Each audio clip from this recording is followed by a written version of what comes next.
Olá, meu nome é Romunique Oliveira, sou teólogo, escritor e professor de teologia. E nesse vídeo quero te ensinar sobre o pecado original. O pecado original é uma doutrina cristã que explica a origem da condenação humana, do sofrimento e da existência do mal através da queda do homem. De acordo com essa doutrina, o pecado original é definido como o sentimento atribuído a um confisco de entrada no céu. O apóstolo Paulo esclarece a condição da humanidade, afirmando que todos pecaram e estão separados da glória de Deus. Romanos 3:23. A desobediência de Adão em comer do fruto proibido é visto como um castigo que afeta todas as espécies existentes, não apenas Adão. Alguns podem considerar isso uma injustiça de Deus, mas essa visão não entende que Deus está fechando a entrada do mal na vida celestial. Após a desobediência, a existência humana, advinda através de Adão, é entendida como sendo pecaminosa, pois Adão gerou um filho à sua imagem e semelhança. Deus não nos responsabiliza pela culpa de Adão, mas a separação da glória de Deus tem a ver com a nossa natureza impedida de entrar no céu, e não como uma vingança de Deus. Muitos de nós não aceitamos a ideia que todos pecaram, pois essa palavra traz o sentimento de algo extenso, atingindo todas as espécies, e algo intenso, relacionado à marca existente em Adão, que passou a não existir mais.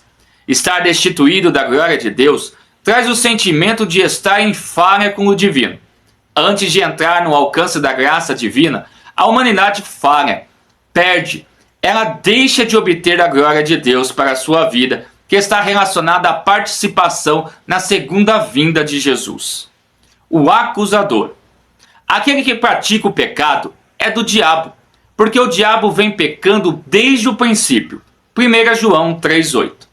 O diabo é aquele que vem pecando desde o princípio, pois nunca se achou verdade nele. Ele é o acusador, o caluniador, que faz de tudo para difamar a vida humana. Seu propósito é causar um rompimento de relacionamento, seja entre humanos, seja entre o homem e Deus. No sentido original, o diabo é aquele que lança cargas com o objetivo de destruir vidas. Ele é um representante de uma natureza maligna que opera no mundo natural. A esperança em um mundo natural que possibilita todas as realizações de nossas vontades e ainda assim nos manter em comunhão com Deus são consideradas inexistentes perante as Escrituras Sagradas. O mundo caminha para uma unificação, onde se estenderá pelo princípio de uma nova ordem mundial. E quando isso acontecer, experimentará dos seus próprios desejos e terá como efeito um período de dor, jamais visto antes e jamais existente depois, chamado de a grande tribulação. É comum nos colocarmos na defensiva diante de nossos erros. Estamos vivenciando dias em que muitos conceitos foram reavaliados, passando por um processo de reformulação social, onde muitos padrões que eram maus perante a sociedade antiga, na geração atual, têm sido algo comum, avaliado como pensamentos ultrapassados, que precisam ser modificados pela evolução social. Muitos conceitos estão sendo moldados na tentativa de atrair nossos desejos, e não estamos percebendo o quanto isso está nos afastando da verdadeira conduta cristã. Mas não se engane, os conceitos não são sociais e sim divinos.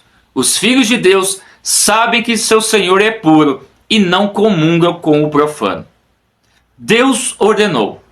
Quando Deus criou Adão, ele não os deixou abandonados neste mundo. Em Gênesis 2:16, o texto revela que Deus falou diretamente com Adão, mostrando uma relação de domínio e revelação máxima. Deus estava ciente de que Adão comeria do fruto proibido, mas o alertou para não fazê-lo. Isso demonstra o cuidado de Deus com a sua criação. A palavra ordenar expressa o desejo de adicionar uma revelação, mostrando sua vontade de ensinar ao homem tudo o que ele deveria saber.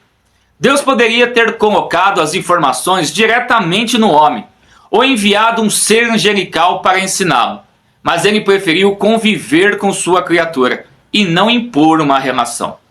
A ordem de Deus não é uma mera proibição, mas um ato de cuidado, revelando seu amor. Os mandamentos de Deus possuem moralidade, santidade e verdade, que nem sempre condizem com a natureza humana.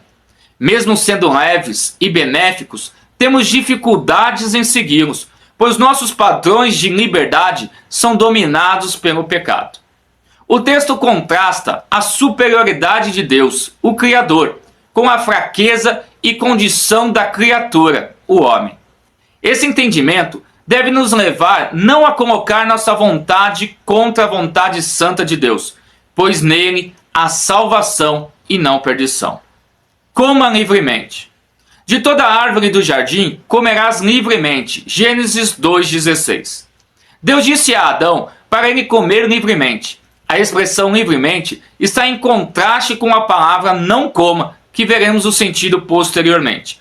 Isso traz o sentido de se satisfazer com o que se tem e viver em paz. A ideia fundamental deste ensino ao homem é para que ele compreenda a necessidade de permitir-se ser controlado por Deus. Alguns poderes são dados ao homem, por exemplo, dominar os animais, cultivar a terra, comer dos seus frutos. Porém, isso não tornava o homem independente, pois era necessário se submeter aos limites dados por Deus. É natural na vida, e ainda mais atualmente, a ideia formada de liberdade como um ato de fazer o que deseja. Uma frase comum em nossos dias é a ideia de que se algo te faz feliz, então não há nada de errado nisso. A cultura criada pela geração atual é o conceito de meu corpo, minhas regras. Este conceito formado tem dado à sociedade a falsa sensação de que nós somos donos da verdade e que o que importa é a nossa autossatisfação. É neste conceito de ser controlado por Deus, aplicando os limites expostos pela palavra, que vivemos a verdadeira liberdade. Podemos perceber o estado livre de Adão quando, em comunhão com Deus, ele pôde viver tranquilamente com a sua esposa.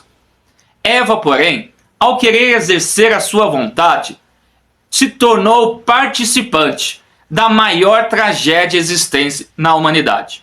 O pecado influencia nossas mentes, sentimentos, desejos e decisões. Devido a uma vida desenvolvida no pecado, tornou-se completamente difícil uma decisão contrária àquilo que nos agrada.